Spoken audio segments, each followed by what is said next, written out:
ऊर्ध्वगोहितोह्य ऊहातीतप्रभाववान् ऋतम्बरो ऋतुधर सप्तर्षिगणसेवितः.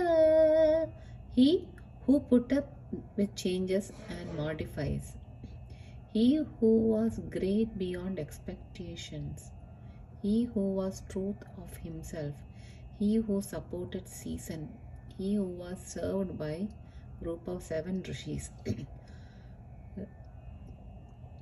ऋषिगम्यो ऋभुर्रिद्धिः सनकादिमुनिस्तुता एकनाथो एकमूर्तिरीति बाधा विनाशका. He who is visited by sages, he who is worshipped by Indra, he who is prayed to by Sanaka sages, he who is sole lord, he who had one form, he who destroyed troubles due to usage. ऐन्धनो येषणीयश्च अनुल्लङ्घितशासना औजस्करो औषधीशो ड्रमाला विभूषिता. He who was the fuel, he who was desirable, he who was unbroken law, he who was vigorous, he who was god of medicinal plant, he who decorated himself with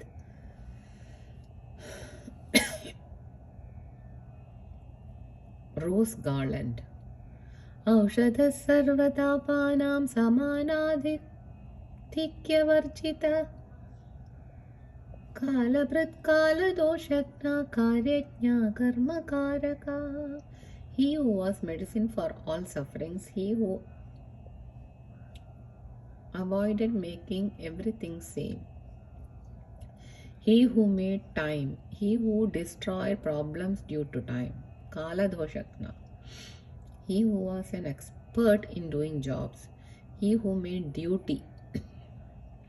Khadgi खण्डकखद्योतः खलीकाण्डवदाहका गदाग्रजो गदापाणि गम्भीरो गर्वनाशका. He who held sword, he who used to cut, he who was sun, he who was oil cake, he who burned Khandava forest, he who was first to have mace, he who held a mace, he who was deep, he who destroyed pride. घनवर्णो घर्मभानो घटजन्मनास्कृतः चिन्तातीता चिदानन्दा विश्वभ्रमणकारका. He who was of dark color, who was hot sun, he who was prayed to by one born out of pot, he who was beyond thought, he who was divinely happy, he who makes universe rotate. चन्दगच्छन्दनच्छन्ना छायाकारकदीप्तिमान् जयो जयन्तो विजयो ज्ञापकाज्ञानविग्रहा. He who allured, he who was sandalwood, he who was hiding, he who created shadows, he who is lustrous, he who won, he who was the moon, he who was victory, he who had form, he who remembered, and he who was wise.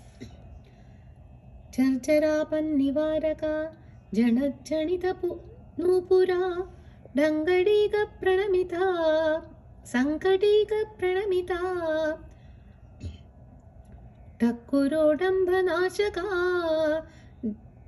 झर्झर आपन्निवारक जनज्जनितनूपुरा सङ्कटीगप्रणमिता Thakurodhambanashaka. He who avoided danger of decay. He who wore anklets which created jan jan sound. He who organized. He who was saluted. He who wore toe ornament which shined. Tattvatitas tattvamurti tattvachinta prajodhaka दक्षो दाता दयामूर्ति दाशार्हो दीर्घलोचना. He who was beyond philosophy, he who was form of philosophy, he who encouraged you to think according to philosophy.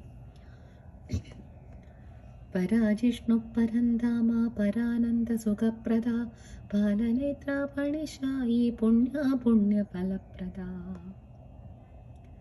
he who was winner over others, the divine God, he who was happy in others' joy, he who had eyes on forehead, he who slept on a snake, he who granted results to blessed deeds and cursed,